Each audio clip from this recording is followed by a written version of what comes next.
Hello everyone, welcome back to JC Academy. I'm your paper 1 educator Aradhna Tagotra. In today's class we are going to discuss about the placebo effect and Hawthorne effect. इसमें काफी बच्चों को doubt रहता है, उनको समझ में नहीं आता है, सो आई हैव ट्राइड कि मैं आपको इसको अच्छे से समझा सकूं. So before proceeding further, this is the QR code or the invite link for a Telegram group of UGC Net Paper 1. अगर आपने ज्वाइन नहीं किया है तो प्लीज आप इस लिंक के थ्रू ज्वाइन कर लीजिए ग्रुप को और अपने फ्रेंड्स के साथ भी शेयर कर दीजिए. देखिए, रिसर्च बायस क्या होता है. ये बायस वो भेदभाव वाला बायस नहीं होता. This bias is systematic error. ठीक है, ये एक हमारा सिस्टमैटिक एरर होता है जो हमारे किसी भी स्टेप में, जब हम रिसर्च प्रोसेस कर रहे होते हैं, ठीक है, वो किसी भी स्टेप में हमारा बायसनेस आ सकती है. It arises from the flaws. It can be research design. ठीक है, हमारे रिसर्च डिजाइन का कोई फ्लॉ है, हमारी डेटा कलेक्शन, एनालिसिस, इंटरप्रिटेशन, मतलब किसी भी स्टेप में हमारा ये बायसनेस आ सकता है. अब जो हमारे बायसेस होते हैं ना, वो बहुत सारे पार्ट्स में डिवाइड होते हैं. जैसे कि हमारा रिसर्चर का बायस. ठीक है, हमारा जो रिसर्चर है वो एक पर्टिकुलर रिजल्ट चाहता है. ठीक है, लेकिन जो वो एक्सपेरिमेंट कर रहा है वो नहीं आ रहा, तो वो कुछ क्या करेगा, मैनिपुलेशंस कर देगा ताकि वो जो रिजल्ट है वो उसके दौरान उसके मुताबिक आ सके. दैट इज अ रिसर्चर बायस. ठीक है, देन वी हैव पार्टिसिपेंट्स बायस. जो पार्टिसिपेंट्स हैं, जो हमारे रिस्पोंडेंट्स हैं, वो कुछ एरर कर रहे हैं, दैट इज अ पार्टिसिपेंट बायस. हमारा कोई पब्लिकेशन बायस आ रहा है. ठीक है, ऐसे बहुत सारे तरीके के हमारे बायसेस होते हैं.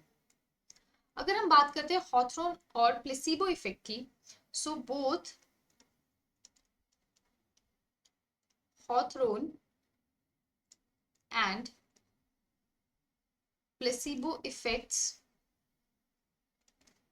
Are participant biases.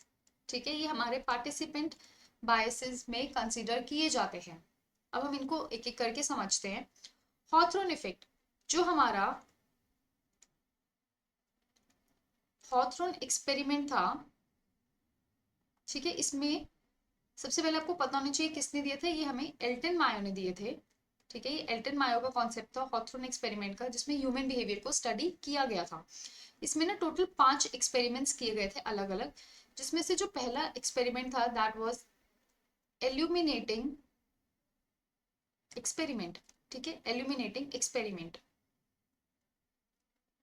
इसमें क्या किया गया था, उन्होंने एल्टन मायो ने बोला था कि एक इंडस्ट्री में जो वर्कर्स है ना, जो वर्कर्स काम कर रहे हैं, ठीक है, उनकी ना लाइटनिंग कंडीशन ठीक कर दीजिए. जो लाइटिंग कंडीशन है, लाइटिंग कंडीशन उसको इंक्रीज कर दीजिए.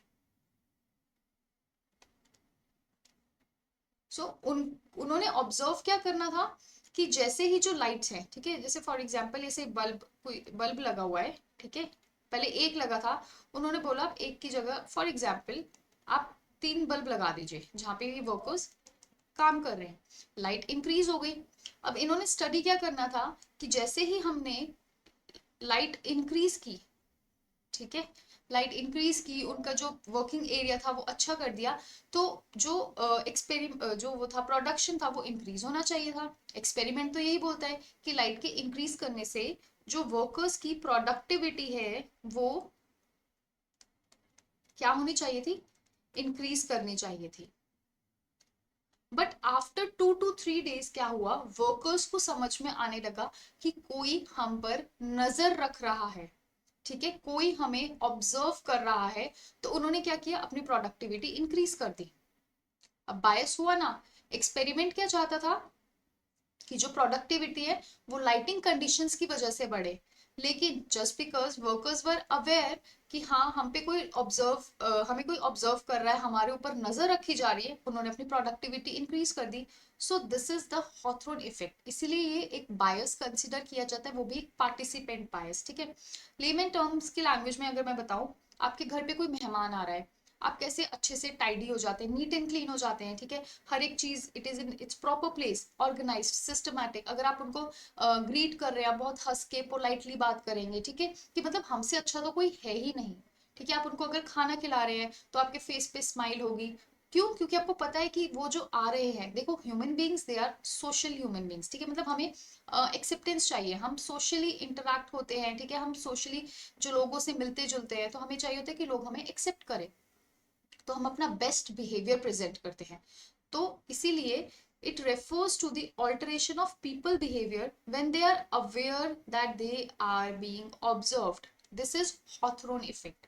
क्योंकि ये बायस इसलिए है क्योंकि उनको पता लग गया था कि हम पे नजर रखी जा रही है, ठीक है। आई होप आपको समझ आया होगा।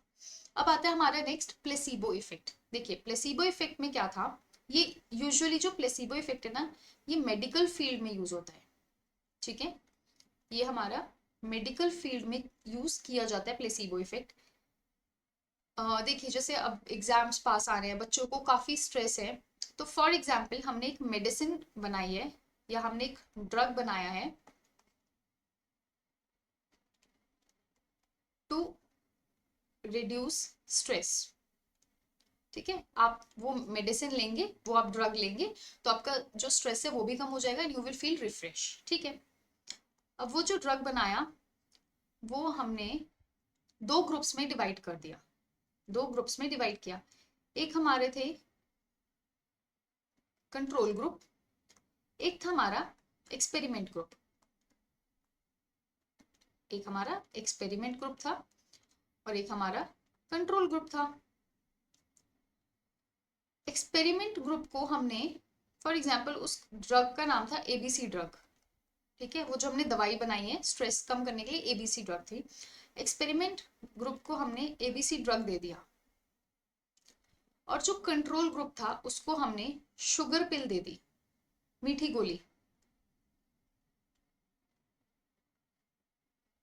ठीक है, उनको हमने मीठी गोली दी। और जो एक्चुअल ड्रग था जिसको हमने टेस्ट करना था वो हमने एक्सपेरिमेंट ग्रुप को दिया।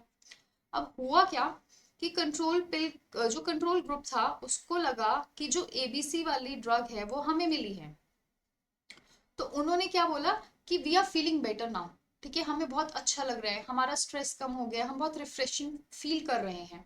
जबकि उनको हमने ड्रग नहीं दिया है, उनको हमने क्या दिया है, शुगर पिल दिया है।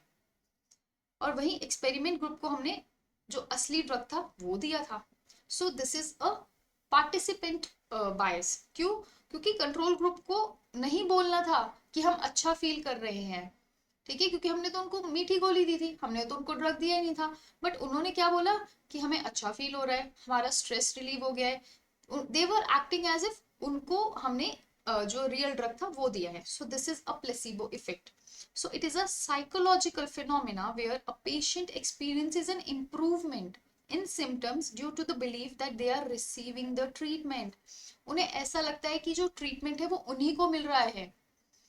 This can inadvertently distort the results of clinical trials where a placebo group believes they are receiving the treatment under study.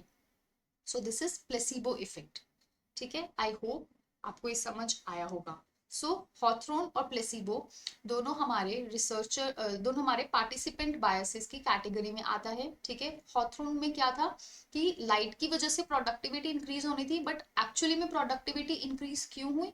क्योंकि उन्हें पता चल गया था वर्कर्स को कि हमारे ऊपर नजर रखी जा रही है and they wanted to present their best behaviour. वहीं पर प्लेसिबो इफेक्ट में क्या था, जो हमारा कंट्रोल ग्रुप था हमने उसको शुगर पिल्स दिया था, दे वर नॉट एक्सपेक्टेड कि वो उस ट्रीटमेंट के जो इफेक्ट्स हैं वो रिसीव करें, बट उन्होंने क्या बोला कि हमारा स्ट्रेस कम हो गया, हमारी एंजाइटी कम हो गई, हम रिफ्रेश फील कर रहे हैं, जबकि उनको असली ट्रीटमेंट दिया ही नहीं गया था। सो ये दोनों हमारे जो पार्टिसिपेंट बायसेस है उसमें कंसिडर किए जाते हैं, ठीक है। आई होप आपको अब ये समझ आया होगा। In case you have any doubts, ठीक है, प्लीज आप कमेंट्स में पूछ लीजिएगा। And these are the social media handles of JC academy, please आप इनसे कनेक्ट हो जाइए to keep yourself updated for the upcoming classes. And that is all for today. Thank you so very much. See you soon in the next class. Bye bye. Take care and happy learning.